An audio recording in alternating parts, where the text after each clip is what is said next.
నేను trend follow అవను, set చేస్తా. ఇది గబ్బర్ సింగ్ సినిమాలోని పవన్ డైలాగ్. హీరో పవన్ కళ్యాణ్ సినిమాలలోనే కాదు రాజకీయాల్లోనూ ట్రెండ్ సెట్ చేస్తున్నారు.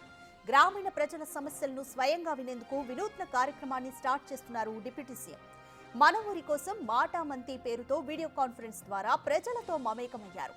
ఇందులో భాగంగా మొదటి రోజు శ్రీకాకుళం జిల్లా రావివలస గ్రామ ప్రజలతో టెక్కలిలోని భవానీ థియేటర్ వేదికగా ప్రజలతో మాట్లాడుతున్నారు పవన్. ప్రజలతో మమేకమై వారి నుంచి ఫిర్యాదులు, వినతులు స్వీకరించనున్నారు.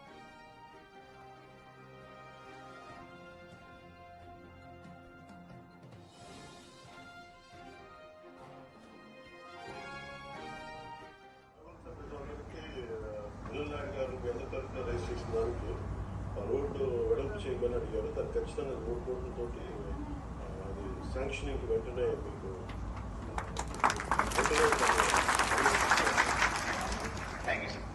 అలాగే మీరు రోడ్ టు బరియల్ గ్రౌండ్, ముఖ్యంగా బరియల్ గ్రౌండ్ నాకు తెలుసు. మనం చనిపోయిన తర్వాత స్వర్గస్థులు అయ్యి దాన్ని మనం స్వర్గస్థులు అనే పదం వాడతాం. అలాంటి వాళ్ళకి గౌరవంగా మనము ఇబ్బందులు ప్రజలకి పిల్లలాంటి గారు ఎంత తరఫున రిజిస్ట్రేషన్ దానికి రోడ్డు వెడల్పు చేయమని అడిగారు.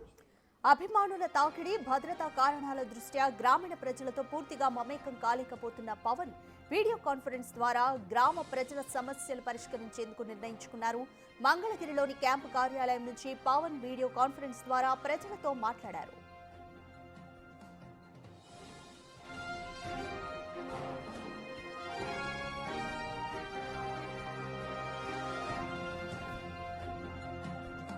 ఇందుకోసం రావివలస నుంచి సుమారు 300 మందిని ఆహ్వానించారు. జిల్లా కలెక్టర్, ఇతర అధికారులతో పాటు రాష్ట్ర స్థాయి అధికారులు కూడా వీడియో కాన్ఫరెన్స్ లో పాల్గొన్నారు.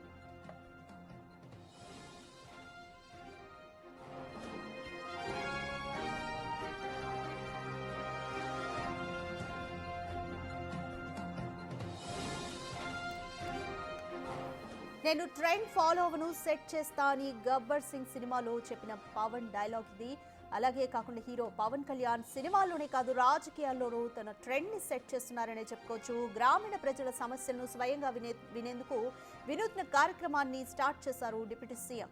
మన ఊరి కోసం మాటామంతి పేరుతో వీడియో కాన్ఫరెన్స్ ద్వారా ప్రజలతో మమేకమయ్యారు. వారి సమస్యలను అడిగి తెలుసుకున్నారు. ఇందులో భాగంగా మొదటి రోజు శ్రీకాకుళం జిల్లా రావివలస గ్రామ ప్రజలతో టెక్కలిలోని భవానీ థియేటర్ వేదికగా ప్రజలతో మాట్లాడారు పవన్.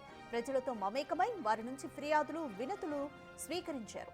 అయితే అభిమానుల తాకిడి, భద్రతా కారణాల దృష్ట్యా గ్రామీణ ప్రజలతో పూర్తిగా మమేకం కాలేకపోతున్న పవన్ వీడియో కాన్ఫరెన్స్ ద్వారా గ్రామ ప్రజల సమస్యలను పరిష్కరించేందుకు నిర్ణయించుకున్నారు. మంగళగిరిలోని క్యాంప్ కార్యాలయం నుంచి పవన్ వీడియో కాన్ఫరెన్స్ ద్వారా ప్రజలతో మాట్లాడారు. ఇందుకోసం రావివలస నుంచి సుమారు 300 మందిని ఆహ్వానించారు. జిల్లా కలెక్టర్, ఇతర అధికారులతో పాటు రాష్ట్ర స్థాయి అధికారులు కూడా వీడియో కాన్ఫరెన్స్ లో పాల్గొన్నారు.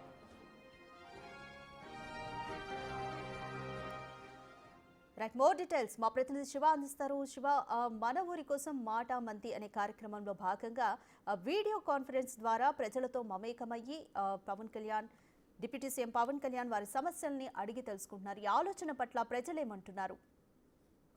మొత్తం మీద చూసుకుంటే ప్రజా సమస్యలే పరిష్కారమైన ధ్యేయంగా డిప్యూటీ సీఎం పవన్ కళ్యాణ్ ఒక సరికొత్త కార్యక్రమానికి శ్రీకారం చుట్టాడు. ఆంధ్రప్రదేశ్ లో 175 నియోజకవర్గాల్లో ప్రతి గ్రామంలో కూడా తాగునీరు, విద్య, వైద్యం, ఉపాధి, అలాగే వారి జీవన పరిణామాలని పెంపొందించేందుకు తీసుకోవాల్సిన చర్యలపై, జాగ్రత్తలపై డిప్యూటీ సీఎం పంచాయతీరాజ్ గ్రామీణ శాఖ మంత్రి పవన్ కళ్యాణ్ వినూత్నమైన కార్యక్రమానికి శ్రీకారం చుట్టారు. మాటామంతి కార్యక్రమం పేరుతో ఒక కార్యక్రమానికి శ్రీకారం చుట్టారు. దానిలో భాగంగానే ఈ రోజు శ్రీకాకుళం జిల్లాకు సంబంధించి టెక్కలి నియోజకవర్గ పరిధిలో ఒక సినిమా హాల్ రావివలస అనే గ్రామంలో 300 మంది గ్రామస్తులతో జిల్లా కలెక్టర్లు, జిల్లా ముఖ్యమైన అధికారులంతా కూడా ఈ కార్యక్రమంలో పాల్గొన్నారు. ఆ గ్రామంలో ఉన్న సమస్యలు ఏంటి, ప్రభుత్వం తక్షణం తీసుకోవాల్సిన జాగ్రత్తలు ఏంటి అనే అంశాలకు సంబంధించి కూడా పూర్తి స్థాయిలో చర్యలు తీసుకోవాలని చెప్పి నిర్ణయం తీసుకున్నారు. సో గ్రామ స్థాయిలో ఉన్న ప్రతి సమస్యను, అంటే గ్రామాలే పల్లె కొమ్మలే పట్టుకొమ్మలు, గ్రామ అభివృద్ధి చెందితేనే దేశం అభివృద్ధి చెందుతుందనే నినాదాన్ని దృష్టిలో పెట్టుకుని కూడా పవన్ కళ్యాణ్ ఈ కార్యక్రమానికి శ్రీకారం చుట్టారు. రాధిక, రైట్ శివ, సుమారు 300 మందిని రావివలస నుంచి ఆహ్వానించి ఒక థియేటర్లో, టెక్కలిలోని థియేటర్లో ఈ వీడియో కాన్ఫరెన్స్ ని నిర్వహించారు. ప్రజలు ఎటువంటి సమస్యలను వినిపించారు? అంటే ప్రధానంగా చూసుకుంటే ఆ గ్రామానికి ఉన్న త్రాగునీరు, విద్య, వైద్యం, ఉపాధి తదితర అంశాలకు సంబంధించి ప్రధానంగా ఈ సమస్యల్ని కూడా గ్రామ స్థాయిలో ఉన్న సమస్యలన్నింటినీ కూడా డిప్యూటీ సీఎం పవన్ కళ్యాణ్ దృష్టికి తీసుకురావడం జరిగింది. తమ గ్రామానికి సంబంధించి ఇప్పటికే రోడ్లు పూర్తయిన పరిస్థితి కనిపించింది. ఆ తర్వాత తమ గ్రామంలో సరైన విద్యా విధానానికి సంబంధించి స్కూళ్ళు, అలాగే వైద్యానికి సంబంధించిన హాస్పిటల్స్, ప్రతి ఒక్కరికి ఉండటానికి నివాస గృహాలు కావాలని చెప్పి కూడా గ్రామస్తులు కోరినట్టు తెలుస్తా ఉంది. దానికి సంబంధించి ప్రతి అంశాన్ని కూడా జిల్లా స్థాయి అధికారులు నోట్ చేసుకొని ఆ గ్రామానికి కావాల్సిన అన్ని అంశాలను కూడా పూర్తి స్థాయిలో పరిశీలించి వాటిని వెంటనే పరిష్కారం అయ్యే దిశగా కూడా ప్రభుత్వం చర్యలు తీసుకుంటుంది. ముఖ్యంగా ఆ గ్రామానికి ఉన్న సమస్యలనే ప్రధాన ఏజెండాగా కూడా మాటామంతి కార్యక్రమానికి ఏపీ ప్రభుత్వం శ్రీకారం చుట్టింది.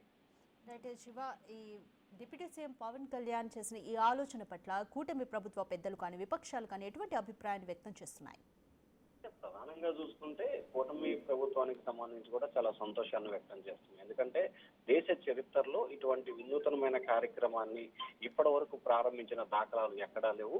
ఆంధ్రప్రదేశ్ లో ఉప ముఖ్యమంత్రి మొదటిసారిగా ఈ గ్రామంలో, అంటే వాస్తవానికి సాధారణంగా మంత్రులు, ముఖ్యమంత్రులు, డిప్యూటీ సీఎంలు ఆ గ్రామాల్లో పర్యటిస్తుంటారు. వారి సమస్యల్ని పరిష్కరిస్తామని చెప్పి చెప్తా ఉంటారు. కొన్ని సమస్యలు పరిష్కారం అవుతాయి, కొన్ని అవ్వవు. కానీ మొట్టమొదటిసారిగా ఆంధ్రప్రదేశ్ లో ఉప ముఖ్యమంత్రి పవన్ కళ్యాణ్ ఒక వినూతనమైన కార్యక్రమానికి శ్రీకారం చుట్టారు. సో ఆ కార్యక్రమైన ముఖ్య ఉద్దేశం ఏంటంటే గ్రామ అభివృద్ధి చెందాలి, గ్రామంలో ప్రతి అంశానికి సంబంధించి కూడా ప్రభుత్వం అభివృద్ధి చేసే దిశగా కార్యాచరణ రూపొందించుకోవాలి, ప్రజలు ప్రభుత్వం అనే ఏకైక నినాదంతో మాటామంతి కార్యక్రమానికి డిప్యూటీ సీఎం కేంద్రీకృతం అయ్యి దానిపై దృష్టి పెట్టారు. కాబట్టి డిప్యూటీ సీఎం తీసుకున్న నిర్ణయాన్ని ఇటు కూటమిలో భాగస్వామి పార్టీలు టీడీపీ కావచ్చు, బీజేపీ కావచ్చు, అందరూ కూడా హర్షిస్తున్నారు. దేశంలో ఎక్కడా చేయలేని రీతిలో కూటమి ప్రభుత్వ హయాంలో డిప్యూటీ సీఎం పవన్ కళ్యాణ్ గ్రామాలని అభివృద్ధి ధ్యేయంగా కూడా పనిచేస్తా ఉన్నారని చెప్పి కూటమి ప్రభుత్వ పెద్దలైతే మాత్రం హర్షిస్తా ఉన్నారు. రాధిక.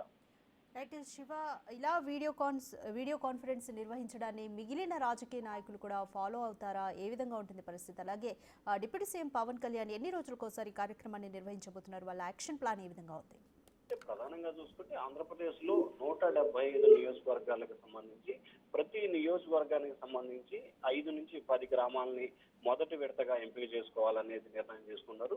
ఈ రోజు నుంచి ప్రతి 2 రోజులకు ఒకసారి, అంటే వారానికి 3 గ్రామాలను ఎంపిక చేసుకొని సంవత్సర కాలంలో ఆంధ్రప్రదేశ్ లో ఉన్న 175 నియోజకవర్గాల పరిధిలో అన్ని గ్రామాలతో, అంటే మొదటి ఫేజ్ లో 175 నియోజకవర్గాలకు సంబంధించి ఒక్కొక్క నియోజకవర్గానికి 10 గ్రామాలు, అంటే 175 × 10 చొప్పున 1750 గ్రామాలని వచ్చే సంవత్సరం జూన్ నాటికి పూర్తి చేసి ఆ తర్వాత సెకండ్ ఫేజ్ లో కూడా పవన్ కళ్యాణ్ తో పాటుగా మిగిలిన మంత్రులు, అలాగే ముఖ్యమంత్రులు, కలెక్టర్లు, అధికారులు వీరంతా కూడా ఆయా స్థాయిలో, జిల్లా స్థాయిలో, మండల స్థాయిలో, రాష్ట్ర స్థాయిలో కూడా వీడియో కాన్ఫరెన్స్ లో డైరెక్ట్ గా ముఖాముఖి కార్యక్రమాలు నిర్వహించి ప్రజా సమస్యలు, ముఖ్యంగా విద్య, వైద్యం, ఉపాధికి సంబంధించి, అలాగే నివాసానికి సంబంధించి ఈ 4 ప్రధానమైన ఏజెండాగా కూటమి ప్రభుత్వం పెట్టుకుంది. సో దీనిలో భాగంగానే గ్రామ స్థాయి నుంచి రాష్ట్ర స్థాయి వరకు అభివృద్ధి ఫలాలు ప్రతి ఒక్కరికి అందాలనేదే ఈ దిశానిర్దేశం చేస్తా ఉంది. మొదటి విడత సంవత్సరం పాటు కొనసాగబోతా ఉంది. రాధిక.